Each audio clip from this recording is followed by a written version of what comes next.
Good afternoon, everyone, and welcome to the 3-for-1 Sky Fantasy Podcast and Fantasy Football Hub for the first time in what seems like an absolute eternity. Paul, it's been ages. How are you?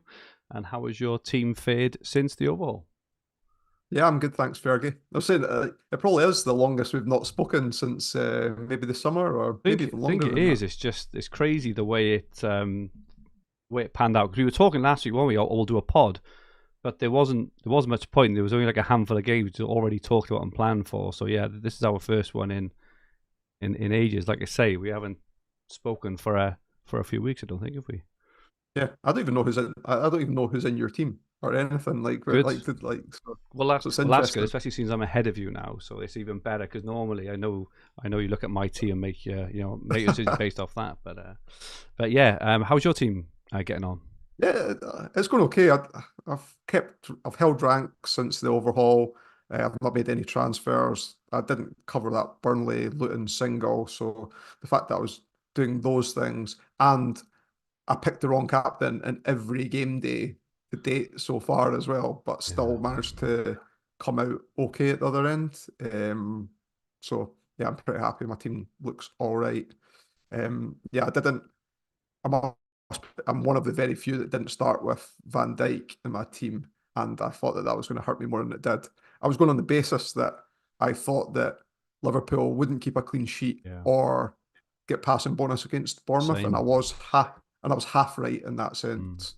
Did you not? Have you not got Van Dijk either? I have, and I captained him, but I said to you, didn't I? I was tossing up. I was so close between.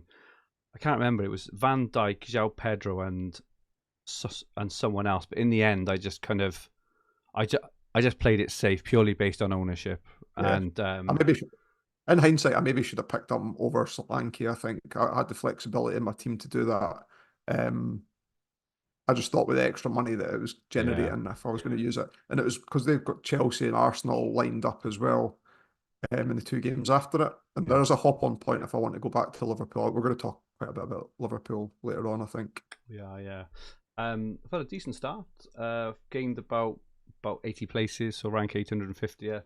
Nothing to shout about. I did go for Kaminsky in the opening game week, which I feel very fortunate that I didn't go for. I think if I'd have owned Trafford, I would have been absolutely livid. But I went for Kaminsky purely for the fact that Luton play tomorrow night, and then I could move him on. So I mentioned in my article on Fantasy Football Hub that I'd pick quite a short-termish sort of looking team, and then when we found out a bit more, which we now have, for example, I'm now going to plan a bit of a flurry of transfers based on information we now know. Things like Salah's injured, things like Man United have that double coming up. Liverpool will very likely have a double coming up, based on information now on who I feel will be the best keeper going forward and things like that. Which I'm actually tempted by Edison. I'm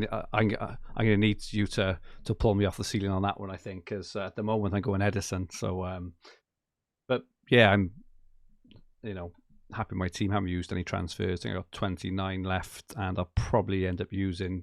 Also, you're still sat with Kaminsky in your team just now, Yeah. Like I said, I get the extra game tomorrow night, don't I? against And Newcastle. that's the only reason why I went for him over Trafford was the extra game. Yeah, or you could. I guess you could do the same this weekend coming as well, right? Because they play on the Saturday against Newcastle. So, Yeah, but yeah.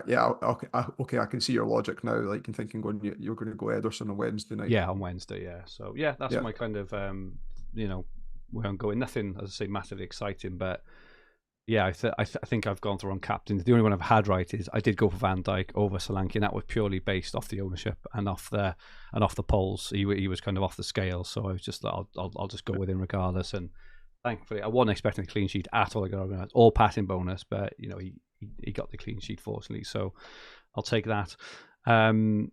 Welcome everyone in the chat. Great to be back. Darren Skidmore is in. Joseph Robertson, Rich Darley. Paul Kendo, Sam D. Taylor, John Acornley, Bobby Shearer, Annie, are you okay? Jason Manners, Gary Plant, Gio Boyd, Adam Byram, Tim Barry, Dave Hannigan, Johnny White, Sam Arundel, John Maloney. We've had so many questions both on Twitter and both in the chat around what to do for the coming weeks. Man City, Liverpool, what to do with Saka. I know I was kind of saying there's so many questions, but hopefully we have got you covered over the next 30 minutes or so. Quick look at transfers remaining. So this was as of the 26th, which is, what's that, 3 or 4 days ago, last Friday maybe. Top 10, 11.7, top 100, 16.4, top 1,000, 18.6, top 5,000, 19.5. I think they maybe slowly started to reverse now, haven't they? Or definitely kind of level off. What's your thinking, Paul, on the transfer levels at the moment? Yeah, I'm sat in that 30 plus category, and I'm now thinking should I've used some earlier on. I don't like some of the opportunities as much as others are suggesting for some of the upcoming games as well. Particularly that, like, when you start doing like 5 for 3s on one team over the other, Yeah. being able to nail down that a person plays over those. And I always think in that situation, it'd always have to be somebody that I want rid of, and I don't intend to get back, because you're nailing down 2 transfers for that, and the fixtures for the teams were okay over that period. I prefer like your 3 for 0s where there's no you can't you can lose points, but it's very seldom that you'd lose points there, or daisy chaining along, not going back to the same player. So have I have thought, have I been too frugal a few times when there was some, I wouldn't say obvious transfers to make, because if they were that obvious, I would have made them. But where I've perhaps been a bit tighter on using transfers, where I could have been a bit more fluid.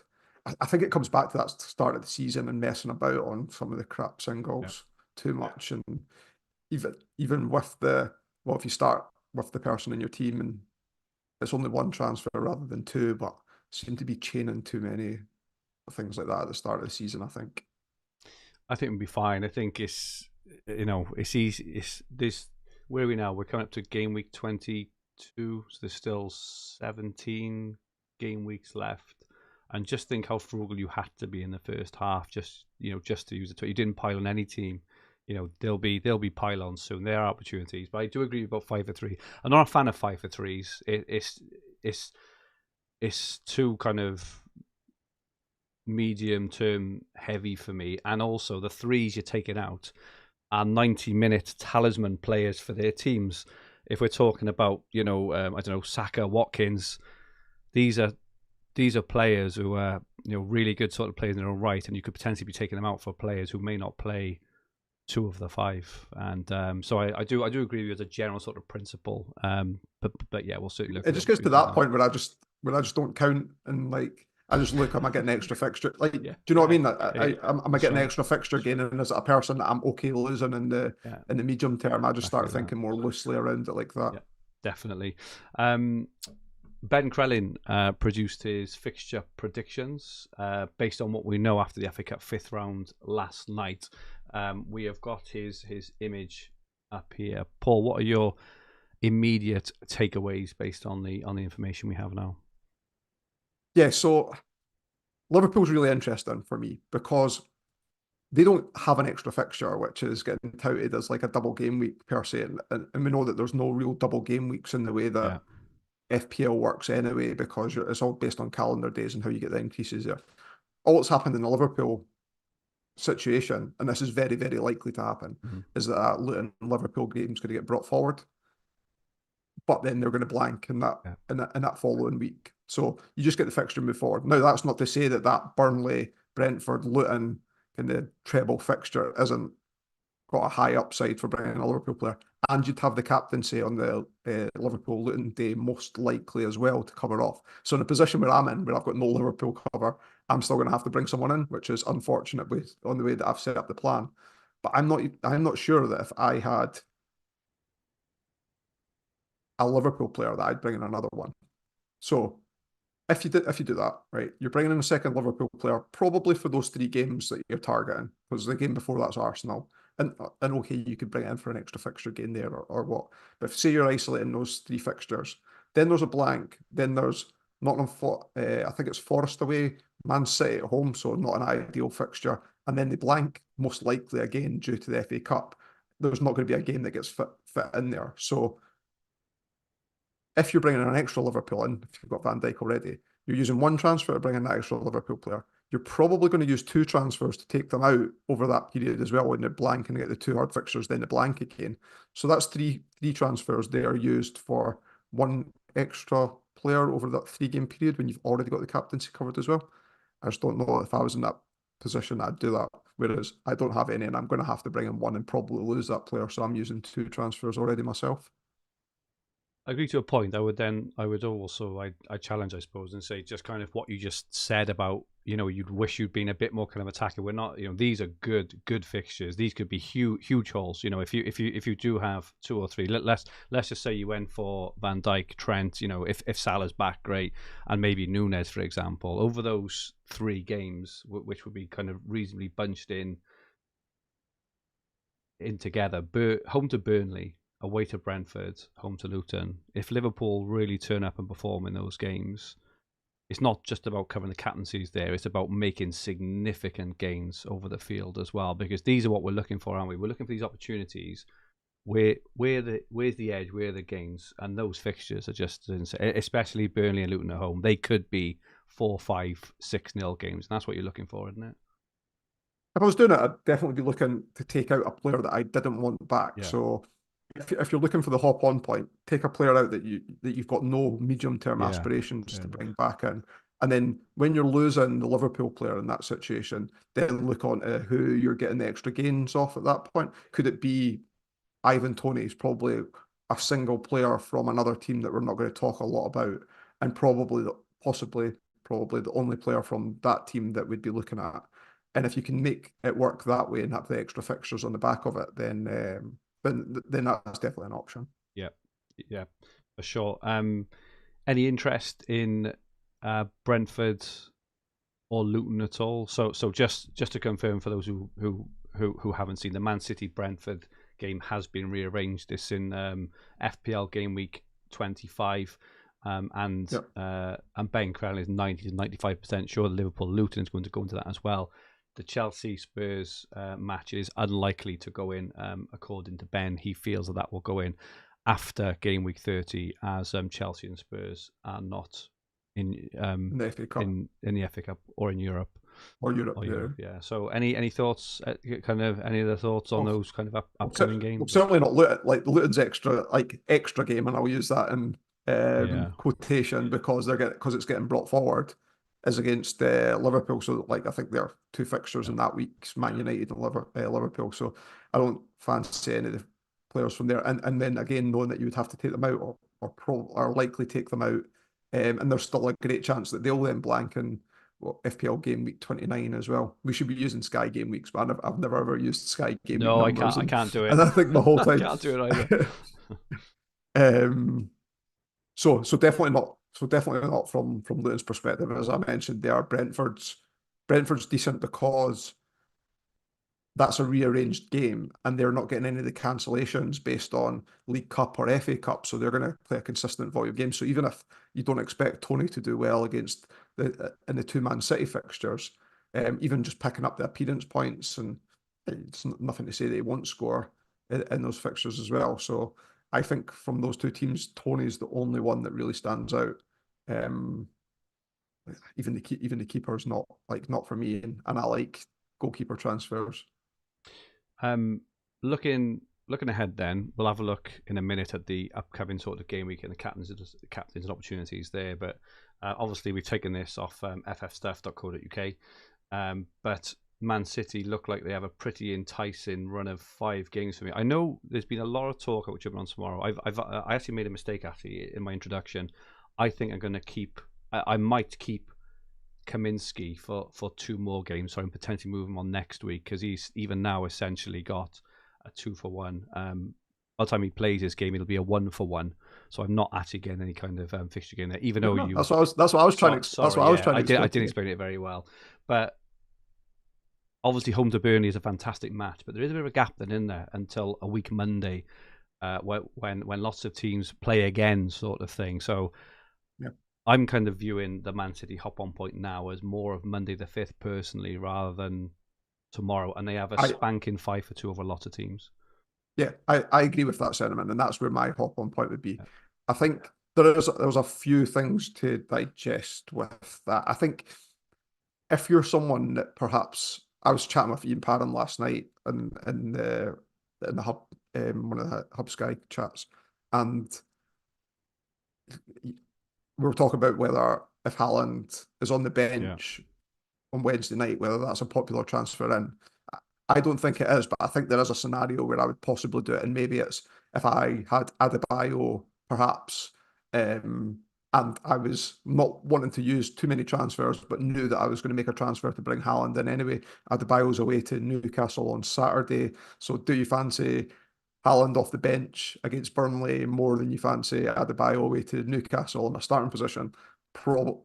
Probably in that situation, or possibly in that situation, but I still don't think that there's many situations where I would bring in Haaland if he's on the bench against Wednesday. I think I would just rather wait until next Monday. If you've got a player that's injured or a player that you really want out your team, I could see some logic in doing it. I think with captaincy already largely covered on Wednesday, then I don't think I'll be making too many. Well, I don't think I'll be making any transfers myself. Any? I don't think, and if Haaland starts, I'll definitely make a transfer. Yeah. But Yeah. I don't think beyond that I'll do anything. But next Monday, or well, yeah, Yeah. a week tonight, Yeah. I think I'm going to create a new plan. Then there'll be a bit more information at that point as Yeah, they will. well. So Yep, good stuff. Well, while we're talking about Man City, let's all board the City train and look at the options. So I kind of agree with you. I think I'm trying to. I haven't looked at my team for it. I haven't looked at my team for ages. I think on Wednesday night, I think I've got Rodri. I think I've only got Rodri from Man City, so I haven't really looked yet. I was kind of banking on Haaland being back to captain him, so I haven't really planned a lot. I knew I had Rodri, obviously, but yeah, looking at Man City then. So you're saying next Monday, sort of the best hopping point. I think I agree, unless something happens. You know, there's like an injury or an injury on the Tuesday night, yeah, someone gets exactly. injured, on something like that. But I suppose in order of firstly, who are the players you're thinking about for Monday, and then sort of order of preference, assuming all are fit or available. Yeah. So Alan Rodri, similar to you as well. Um, I'm not ruling out Ederson. Also, I think that yeah, I might go there. I've not been burnt by him as much as other people have, so it makes me feel it makes me feel okay going there. I mean, I wouldn't I don't go in with high expectations, but the theory is always there, He's, right? I mean, in that 5-2, he's got to keep 3 clean sheets, haven't he? Got to. You'd think. Flipping heck. Yeah. Especially with the I'd keep, quality of fixtures as well. I mean, we're not I'd keep talking. him, Yeah, yeah, but even on that, I'd keep him beyond that yeah, anyway. And the expectation is that they're going to have higher clean sheet odds than any other team over the following period too. exactly. So yeah, I don't think of it I don't think it's an isolated move. I think of it as a long-term move. And I think if Liverpool didn't blank, and it wasn't a case of just moving that game forward, I'd probably just go for Alisson Yeah. in that situation as well. Um, so who've got Haaland comes out top, right? I think there's no denying that. Um, the defenders, I don't know. I've never been burnt by them, but that's because I never ever owned them. Yeah. I don't think that in the twice that I owned City defenders last year, I brought in Stones. He got me 10 points and then got injured. And I brought Nathan Ake in. He scored on the day that I brought him in, and then he got I injured too. remember that. So at least I've not been burnt because I've had the immediate value of a transfer credited to my team before having to move him on. But I imagine in either of those circumstances, if he got injured without collecting kind of 10 plus points, then I'd be a lot more hesitant to do so. So Ruben Diaz is on the list. Phil Foden's on the list. I don't know with the misdemeanors that's been announced on Kyle Walker, and like also on a side note, right? I'm not a politics in terms of the Sun. I appreciate they've got such a bad press and rightly so in a lot of and a lot of means as well. But why would, like, if the spotlight's already on you, why would you choose the Sun to be the paper that you announce it to? Like, knowing that they've got bad press, no pun intended. But I don't. Basically, what I'm saying is, I don't know what does that actually mean, because I know like a lot of City, like big Twitter City accounts are pretty pissed off with the news. Like, on his front, what does that mean for his playing time? Is there anything like kind of repercussions on the back of that? I'm not sure. I think a lot of people would have been looking at Walker as potential. But I guess we'll find out if he starts tomorrow night or not. He started every game this season. He's played 90 minutes in 20 of the 21, so he's like absolutely nailed on. Just a little bit, just on the defenders. Just in the last sort of 6 game weeks, Ruben Dias, he played 3, then he was injured, then he played 22, then he played 90. I think he's dodgy, Diaz. I don't know. I think he's a dodgy one. Walker, as you say, has played all of them. Ake has played 90 the last 5 games straight. Kanji looks like he's got a knock. He was kind of in and out of the team. Gvardiol has started the last 1, 2, 3, 4, 5, 6, 7 games, I believe. He has been brought off early a couple of times. I do think there is a back 4 sort of form in, depending on the Akanji injury. I think it's a bit more. I think the pool of defenders has come in a bit more from what it was a few weeks ago. When John Stones is back in, because he's the best. Like, he's their best defender. Yeah. Like, I'm not talking fantasy aspect, prospect. I'm talking in general. What does that then mean to the things? Because he's one of point, because he's one of the 4, right? Because I really like Nathan Ake. I think he's a fantastic player, and if he was nailed on, I think I'd have him in my team as well, for his height as well. Yeah. He gets on the end of so many crosses. So my preference, or like we've kind of went off on a bit of a tangent. My preference order right now is Haaland, Foden, De Bruyne, Walker, assuming that there's no repercussions on the news today. I think that's it. I don't know that I can go anybody outside of that. Ederson, sorry, I mentioned there as well. There'd be the 5 that I'd be looking at. As Bernardo Silva just doesn't excite me as a fantasy option. Plays every game though. Again, just looking back, I've only got like the last 12 game weeks in front of me. He's had 10 90s and 85 and a 69 in terms of minutes.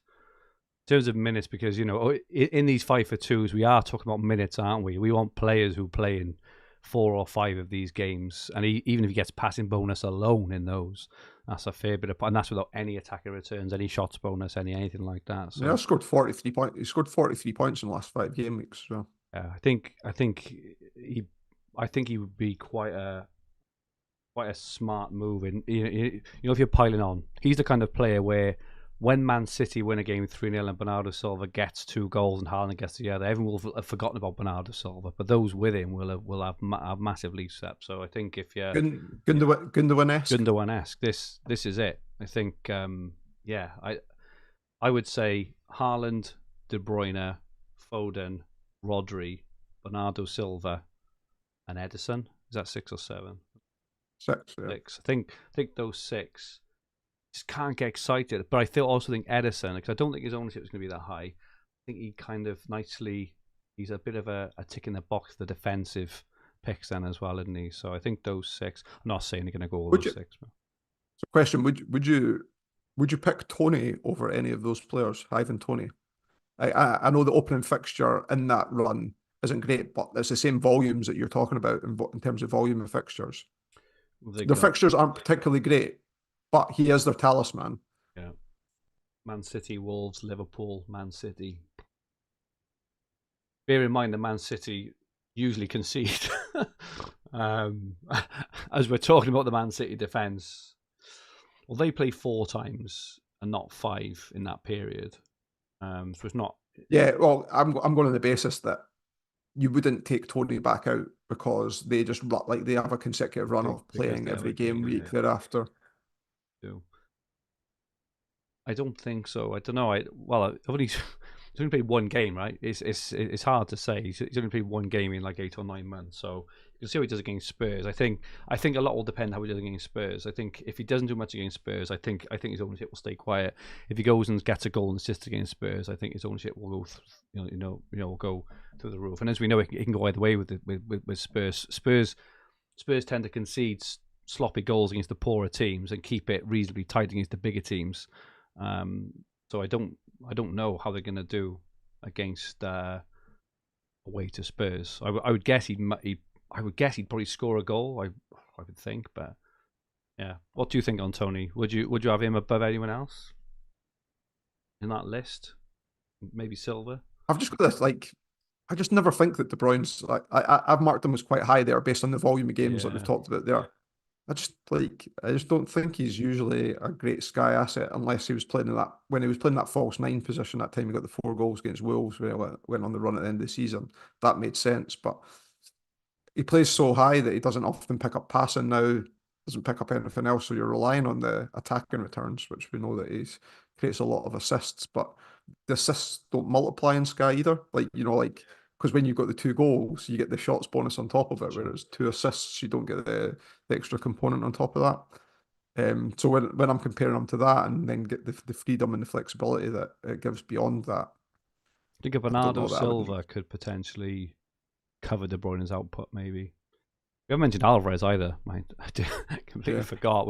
Obviously, we're not sure how De Bruyne and Haaland's return is going to impact Alvarez's minutes. You would assume it probably would impact it, but again, it's tough. Or would Alvarez keep his place and Bernardo Silva drops out? This is what we need to learn this. Yeah. I don't think we'll learn against Burnley because I'd be very surprised if Haaland started. But well, like when we see the lineup next Monday, that's going to be a massive point of the season because I can see people, including myself, maybe using 3-4 transfers that night potentially, maybe even more. I don't know. Yeah, interesting. Looking at a few of the other teams then. Liverpool, Chelsea and Spurs are 3 other teams you kind of earmarked to chat about. I'd already mentioned my piece on Liverpool. With most sitting with one Liverpool already and knowing that they'd be taking them back out and then with a view that you probably don't need them for a little while afterwards, I'm not convinced that going in heavy would be my preferred option. I take on board what you're saying about a daisy chain, maybe an additional 1 player in that front and taking someone out that you don't want longer term. Arsenal probably don't fit into that category for me, so it'd have to be somebody else. But I'm going to have to do it anyway because I'm going to need a captain for that Luton game. But in terms of who it is, I lose. I don't think I want to lose the Arsenal player. But again, we'll see. On Spurs, be mindful that they will have that blank coming up and they don't have that extra game brought forward. So you're going off a shorter spell of games. If you're doing someone like Romero, that probably makes sense if you're doing it as a longer term transfer. But if you are going Spurs and you're going for one of the attacking players, I imagine the preference is then going to be daisy chain that onto somebody else as well. Just bear that in mind. Yes, it's Maddison is someone obviously who's back. He was a bit of a doll, and Son could actually be back in game week 23 for Spurs. Sorry, this is Sky game week 26 or 7 against Everton. What are your thoughts there? They've got 4 really good fixtures from this week actually. 3 home games in 4: home to Brentford, away to Everton, home to Brighton, home to Wolves. Really, really good attacking fixtures there. Would it be kind of shoehorning in? Are we talking, to kind of quote James and Sedge, are we talking about kind of musts and needs here, or what's your thinking? Yeah, I just don't know who I'd be wanting to lose at that point in time. This is it. No. A lot of us have stocked up on Brighton. I'm sitting with 4 Brighton players just now, but the reason for having them isn't for these first 2 games. Like the fixture run's great, and maybe there'll be a bit more rotation when they go into Europe, and that coincides with the opportunity to kind of load up on City, perhaps taking advantage there. But I can't see who it is that I want to take out to make the gains. Solanke is potentially the chopping block for me. In hindsight, there's definitely an argument that I shouldn't have started with him. But Villa's run looks really great coming up, so I don't want to take out Watkins. Uh, Taking out Cole Palmer might be an option for me in a daisy chain move further down the line, but there's a single day captaincy that I want to keep him for in the kind of medium term. It does highlight the Arsenal players, and the goalkeeper move potentially is ones that I'm considering. So yeah, Solanke, the two Arsenal players who I'm not desperate to lose. I think they've still got good fixtures, and I do still like the thought of keeping Saka's ownership was much higher than what I thought it was going to be, which was frustrating for me. But then when I captained them, it was less frustrating because everyone captained them. Yes. So it was so yeah, I got punished less for it, and the fact that his ownership is going to come down because people are still continuing to get frustrated by him makes me want to keep him even more. And maybe that's just me being overly frugal again. So I will reconsider those. But yeah, for me, it's a lot more about who it is I'm going to lose rather than who it is I'm going to bring in just now. Because there's not one single player beyond Haaland that I'm like, I need that player in, or I'm desperate to get them in. Saka out was a kind of mooted move around the overhaul after the game on Tuesday, probably for the Man City game on Wednesday, probably for a Haaland. I'm considering captain him tomorrow. Are you really? Joe, his underlying I've got, stats are still insane. On the hub, his predicted points are really high. Whether I change that or not, he's got the captaincy armband for me just now. Luton perform pretty well at home usually, so am I as sure of Brighton doing something there? Probably not. Watkins at home to Newcastle's the other one that I'm considering. I thought Newcastle looked a bit shaky at the weekend against, even though they got the result away to Fulham. I felt that Fulham could have punished them more, and I think Villa at home perhaps will. It feels like then with the congestion of fixtures, at least up until kind of Monday anyway, until there is a big hop on point on the Man City. It's almost like if there was many moves, it would almost be making moves for moves' sake with just like a one game gain. So I'm definitely going off the idea of making lots of moves this week. That week of like how many times, right, do we, when there's a 1-for-1, Saka and De Bruyne, just as an example, if you do that switch on Wednesday and De Bruyne doesn't do anything against Burnley, you then got to ride through Saka having another game against Liverpool. And I know it's a hard game, right? I understand that, but he is on pens. He is a class act, and then you've got to go through that. In which time someone might get injured. De Bruyne might have a recurrence of his injury, and all of a sudden you're in a bloody mess. Exactly. It's 1-for-1 with info, right? 1-for-1 with info for me is always leave it. I think unless it's Haaland, and that's purely down to the obviously his explosivity, but we're also also the ownership as well. So yeah, 1-for-1 with info definitely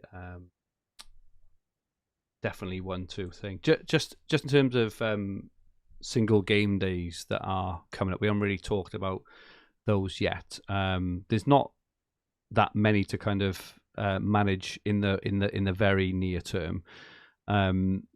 But what are your thoughts on the early navigation of the kind of 2 or 3 that we've got coming over the next fortnight or so?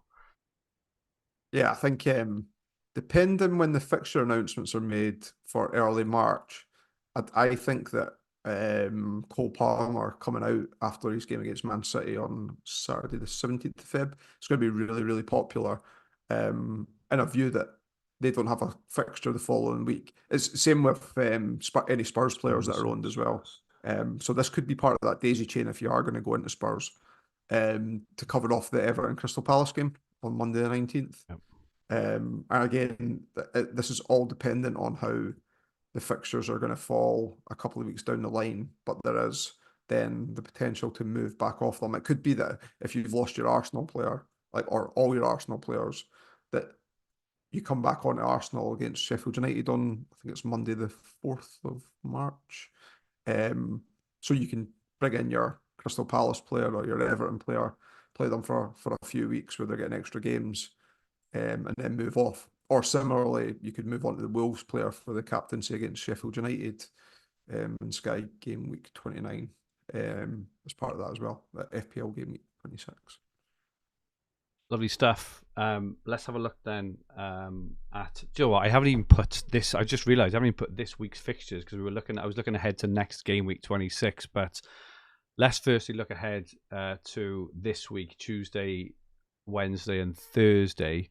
I'm sorry, I haven't actually got them. Let me get them up in front of me actually, really, really quickly. Sorry. So Tuesday, Forest against Arsenal, Luton and Brighton. Fulham and Everton, Palace, Sheffield United, Villa and Newcastle. God, there's some spread. 4 different kickoff times within 45 minutes. That's for those that play Telegraph. It's a Telegraph manager's dream because they can make transfers in between them all. That's absolute chaos. What are your thoughts on captaincy first? Well, yeah, like I say, I've got on Saka just now, and I might still do it, but actually, on hindsight and thinking and talking it through just now, I think Watkins is probably going to be my captain. I think Watkins is mine as well. I agree with you on Newcastle, and not that I'm a massive thing of this, but he did haul against them last time in this fixture. I think he got 2 goals and an assist, didn't he? So it's not, that for me, I agree with that point. And there's often an overthought correlation between players and fixtures, but there's a style of defence that Aston Villa play well against, and it's those that play a high line, and Newcastle play a defensive high line, and you think that Villa could expose that, especially because it's at Villa Park as well. I'm looking forward, Paul, to your differential, João Pedro, missing a penalty against my differential, Kaminsky. He's going to blaze it over the bar. That'll be... Maybe I should captain him then. That will hurt you. So then moving on to Wednesday, we've got Man City, Burnley, obviously a game on everyone's lips. Spurs and Brentford, and then Liverpool and Chelsea at 8:15. So judging from what we said, there may or may likely not be quite a lot of transfer action from us anyway. Yeah, as originally planned. We were planning a pylon, right? Yeah. I don't know. I don't know that there's any players on the Tuesday that I want rid of, and I think that's the main point. If Haaland starts, then I will move João Pedro onto Haaland and only him over Solanke because Solanke hadn't played, and then on that will dictate my next move because Solanke will likely be the one that's going to come out next rather than João Pedro. But if Haaland doesn't start, which I'm expecting him not to, then it's highly unlikely that I'll make a transfer there because none of the players that I'd be taken out from that played the day before are any that I want to lose in the short term. I'm tempted, but you get that. To your point, you get that same opportunity the fall next Monday, and therefore you can reassess it, and you get the extra gains by doing it then rather than doing it on Wednesday, albeit a good fixture. I'm tempted by Foden. I'm just not sure who I'd take out. This is the thing. He wasn't even second on your preferred City options list. He was, wasn't he? Who was Haaland? Or maybe you were just listing. I was just listing them. It was It wasn't a prioritized list. It was just a list. He was definitely in there. Oh no, I think he looks really deep. I think I know he seems to be having like a breakout season every season, but this season seems his breakout season to the minutes. Right, he's playing like 90 minutes every match at the moment, and he's performing at a incredible level. So his ability to receive the ball on the turn is like unrivaled. Well, I'm sure there's some players out there that have got a similar level to that, but certainly in the Premier League, there's not many that can do it like him. He's fantastic. Who's your captain going to be then? I suppose for you it would have to be Rodri, wouldn't it? Rodri's my only player. I don't have Van Dijk either. So what if Rodri? What if Rodri? Then I will likely bring in a City player and captain them. Wow. I've got decisions to make out of Rodri and Van Dijk. I don't even know who I'd go for. I need to think about that. I'd probably be tempted by Rodri. I think I'd lose Gross before João Pedro now if I was doing the midfielder move. Yeah. In his last 2 games, I don't think he's done a lot, has he, gross. Not that he can't he can't not, but I got him in Telegraph and he's been stuck on 2 points in both games, so he haven't even got close to tackles or anything. So interesting that Wednesday one. If you do decide to go in early on Wednesday, you could get a massive hike over your rivals. If you decide I'm going in and you go for 4 or 5 Man City players and Man City beat Burnley 4 or 5-0, you could be 50, 60 points up on everyone else. So I'm not at the moment. I'm saying no, but I know what I'm like. And at 6:30 on Wednesday, when that team comes out and it's got De Bruyne, Alvarez, Foden, I'll be like, how many transfers have you on? 29, 28, 29. It's only because of the fact that these players play again. That's the only reason. So, Brighton are at home. Like I don't know who it is that you're considering taking out. You'd mentioned Arsenal there, and yeah, they play Liverpool, so maybe that is the one if you were going to do it. West Ham hadn't played yet at that point, so you can't take any you can't take Bowen out. And I'm using them as an example. But yeah, sorry, yeah. So, and Brighton, they're at home to Crystal Palace, like an underperforming Crystal Palace on Saturday, and I don't know that I'd be wanting to remove any Brighton players. Oh. So the Arsenal players are really the ones that stand out in that situation. Yep, agree. And then Thursday, West Ham, Bournemouth, Wolves, and Man United. And we've had some questions about this. Firstly, I suppose, who are you captaining? But secondly, if you didn't have a captain, what would be your order of preference, top 3?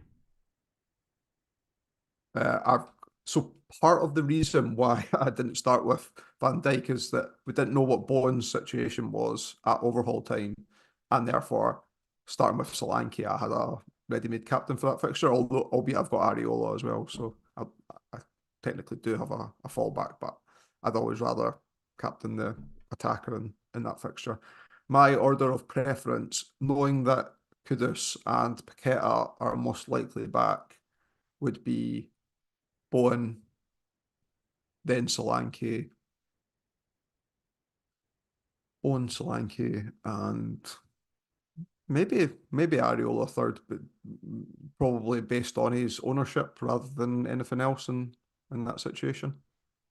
Would you make a transfer to bring in someone? I think so. Again, who do you take out is going to be a challenge for the same reasons that I mentioned there before. This would be why if I was sitting with the Luton player just now, still, like say I had Adebayo and I didn't have the Thursday captain, I'd probably bypass the City game and pick up a captain for the Thursday, and then look at potentially Haaland the following week if Haaland doesn't start at home to Burnley. That doesn't help the other permutation where you don't have someone like that. And then who would I take out across those 2 fixtures? So hard. Does make it a bit more challenging. Yeah. So hard. Okay, looking ahead then to the weekend, Saturday, Everton, Tottenham, Newcastle, Luton, Burnley, Fulham, Brighton, Palace, Sheffield United, and Aston Villa. Interesting one here. João Pedro for you or Watkins? My concern here would be that João Pedro doesn't start. I don't get to the lineup. And I don't know that he's going to start, and hence why I'd probably captain Watkins. Yeah. That makes sense. Yeah. Or I've got Dunk and Van Hecke. I wouldn't rule out captain and Dunk. That game always finishes 1-1. Yeah. So Son might be back, and you'll see the lineups on Maddison as well if there is an injury. Like if Bowen gets injured Thursday, it could be an interesting move there. Even though Everton have obviously improved, I still think Spurs will beat them. I think I'll be on Watkins on that one. After Brighton dismantled them on the weekend. I say that Watkins hasn't done an awful lot recently. He's only got, I can't remember the last time he scored. I know he got a couple of assists a couple of weeks ago, but I can't remember the last time he scored. But he's a very streaky player, Watkins, and he suddenly goes on this incredible run. So, yeah. Sunday the 4th, 3 games at 2 o'clock. United, West Ham, Chelsea, Wolves, Bournemouth, Forest, and Arsenal, Liverpool at 4:30. I haven't even thought forward to this yet. Probably Solanke onto Forest. That's captain. Yeah, probably Cole Palmer for me. Palmer against Wolves, yeah. But if not, I've got Solanke and I've captain Solanke in then as well. and then on this Monday, I'm likely to take if I've not made any moves by this point, I'd take Solanke out for a Man City player, regardless if Haaland starts or not. I'd bring in a starting City player from Solanke then. It's a 5 for 3 there, with Man City at that point, an immediate 2 for 1. As you say, it's the quality of team, quality of player as well, isn't it? So yeah, I only bought Solanke and really as as tons of coming for the first weekend for the Sunday, and then and then the Forest one as well. But I think after that he's dispensable, as you say. So yeah, and then all in potentially on Monday the 5th. Obviously, we'll have another week of information. We'll have a lot of information by then. We should know if Liverpool and Luton has been confirmed for the midweek of will that be like Tuesday the 20th of February or Wednesday the 21st of February or something like that. We should know if that's been confirmed as well. So yeah, all aboard then. Interesting stuff. I think we've got through all the questions by going through all those teams, by going through the single game days, and by going through what we do with kind of Saka and Watkins. I think that old fire is probably our advice this week. There's a lot of 1-for-1s with more info next week. But like I say, if you really want to go for Man City against Burnley, like I say, if they do give them a hiding, you could be flying. And if you think that Alvarez or De Bruyne or whoever is going to significantly outscore Saka against Liverpool, you just want to go for it, then by all means, it's going to be interesting. I expect our ranks to drop like stones on Wednesday night, Paul. I gotta be honest, if we don't actually go for anyone. Stop looking. Stop. You stop. No, I'm joking. No, you're 30 points. You're 30 points ahead of me, and you're 1,000 places ahead of me. Like, I'm still not overly concerned at this point. I am. Do you know, if we get to this point next Monday and looking beyond, if I can't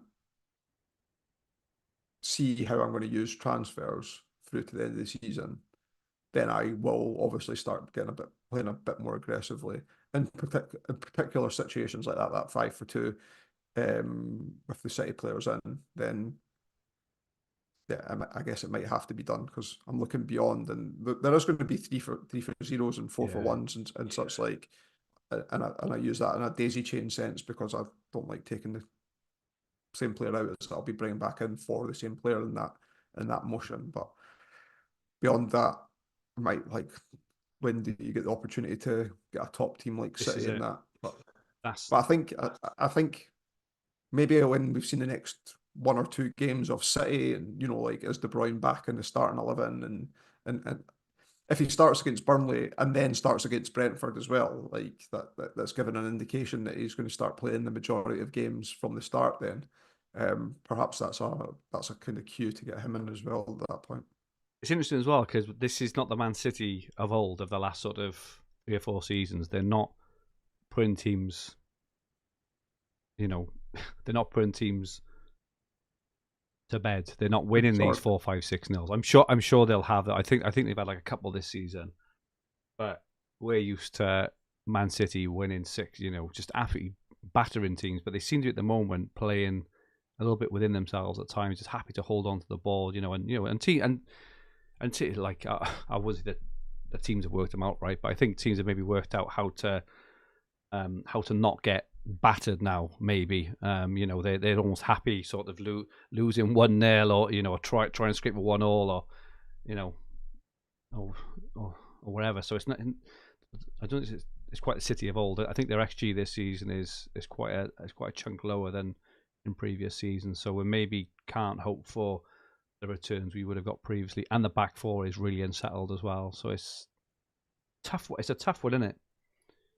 It is.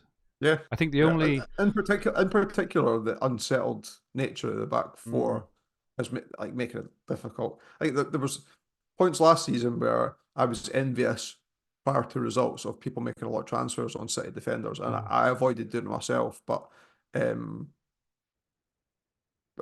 yeah, There was one time we didn't see the Man City team sheet and everyone was doing a lot of moves, and I said I'd love it if this was the back four, and it turned out that that was It the was the back back four, and it four. was just like all the Yeah. lowly owned City players that nobody was in. But as I say, I've never been burnt by them before, so maybe that's my cue to jump in. The only other way to get even a little bit of certainty around it, and I'm sure that people will do this, is to almost go all in on like get 9 or 10 players, so you're practically guaranteed 6 or 7, and sometimes even the full house of starters. You know, the kind of 6 we mentioned earlier. So if you go Haaland, De Bruyne, Alvarez, Foden, Bernardo Silva, Rodri.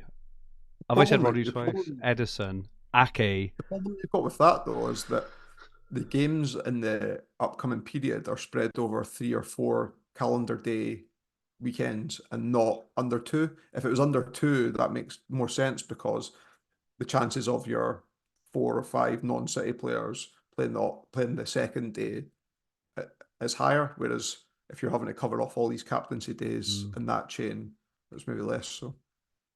Interesting. I haven't ruled that out.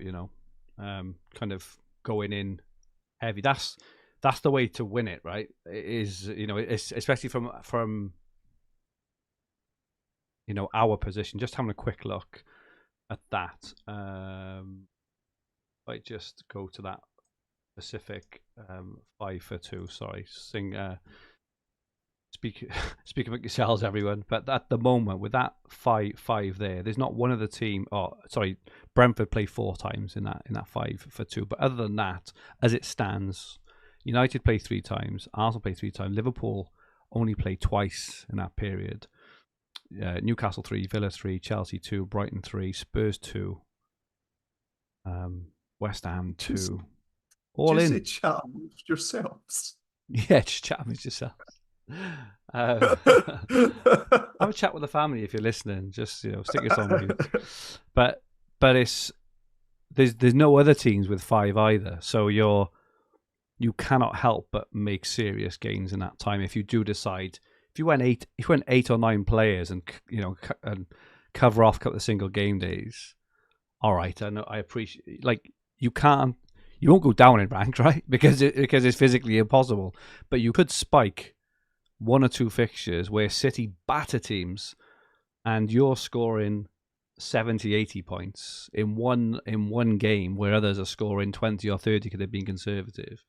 I don't think there's a downside. Obviously, the downside is you're using transfers, right? And you'll miss hauls off or potentially miss hauls off other players. But I don't think. Well, it's more having the best. It's more having that in that scenario that I mentioned there. If you're doing that right, you're doing it for 4 or 5 game weeks at least because you're wanting the extra fixtures which aren't immediately available.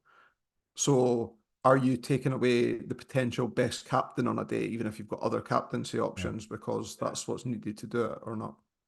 Well, this is what I'm looking at now in terms of other captaincies. I mean, you could maneuver them around, right? Like for example, Palace play twice, have 2 single game days. You could bring in Eze just for that one captain for that, for those 2 games, for example.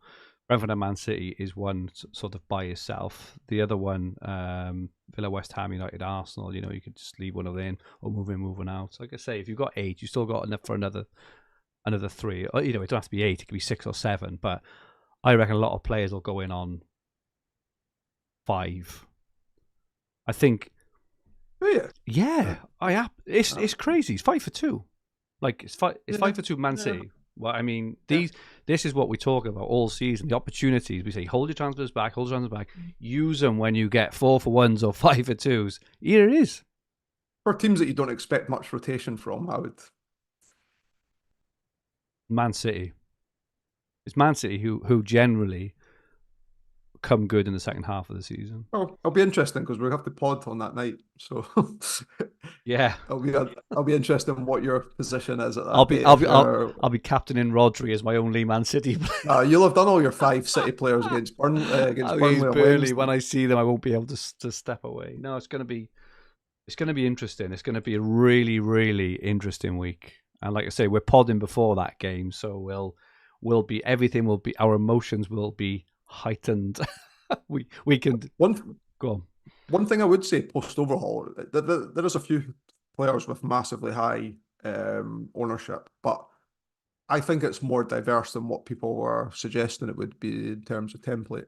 Yeah, I agree with that. Like Dunk's like I've got Dunk and Van Heck in defence, and both of their ownerships are like between 20 and 30%, I think. I've got in front of me. Dunk's is 32% and Van Heck's 27%. That's yeah, I went up massive. Like I was doing dreadful until the Brighton game until last the Brighton week. game. Yeah. Just finally, Paul, before we let you go, what's your favourite this week? I'm interested in what is your favourite pizza topping? Oh, what was my favourite? I like the Diavolo, which is in Pizza like Express, is it? It's usually something like pepperoni, jalapenos, Spicy. and usually just they're just usually those two things, I think. Yeah, the Diavolo in excuse my my pronunciation from Barry. The Diavolo. I'm sure that's not how they say it in Italy or wherever it originates, but yeah, it's really nice. That's my go-to in Pizza Express. That is really nice. If I was looking for one that's common across a lot of places, so that you know that you're getting that consistent, I'd go with that. Or Meat Feast, but my partner's vegan, so we always have to go somewhere that has a vegan pizza. She has the broccoli feast. Yeah. Are you a thin and crispy man or a deep pan sort of man? Yeah, I like more I like the traditional kind of like Italian base that you get from a proper Italian Absolutely. pizzeria. It's like, yeah, Luca's Kitchen's close to me. That's the one I go to. Two more pizza rated questions. Barbecue or tomato base? Go to? Classic tomato, but I once in a while don't mind the barbecue base. Doesn't offend me. But is the next question going to be, do I like pineapple? Absolutely, is it? Which is that? And the answer is no. Also, I also really like seafood, but despise the thought. Other than anchovies, maybe, but despise the thought of having like, do you know, like tuna on a pizza. Oh, no. But meh. I'm barbecue base, meat feast, and our local do a kebab pizza as well. So it's barbecue base, thin and crispy, meat feast with doner and chicken meat on top as well. It's pretty insane. Bit of class there for you, everyone. Animal. Indeed. Anyway, enough of that. Let us know in the chat. Never mind about Sky. Let us know what pizzas you prefer. But that is that is it from us this week. As usual, thank you all so much to those watching and listening. Your continued support is much, much appreciated. Thank you so much, Paul. Where can people find you? On Twitter at Paul McAnulty 1 MCANULTY. And I promise, we've not got time to do it tonight, but promise we'll get the nip and a half back up and running next week. Fergie's ahead of me, so I'm not shying away from it for the fact that that's the case. Whatever, it is what it is, mate. It's fine. But yeah, for those one point, for those wondering, I am ahead of Paul in the overall fantasy format game. For those who haven't listened, but yeah, Paul's a busy bee at the moment, but we'll try and get one done really soon. My handle on Twitter is @everphage_Fergie. If you liked what you watched, please press the like button. Remember to subscribe in the bottom right hand corner of the screen. If you enjoyed your listen, please rate the podcast and leave some comments. We'll be back next week to preview Sky Game Week 27. In the meantime, we hope you have a great Sky Game Week 20. I think this is 25 and 26. And goodbye for now.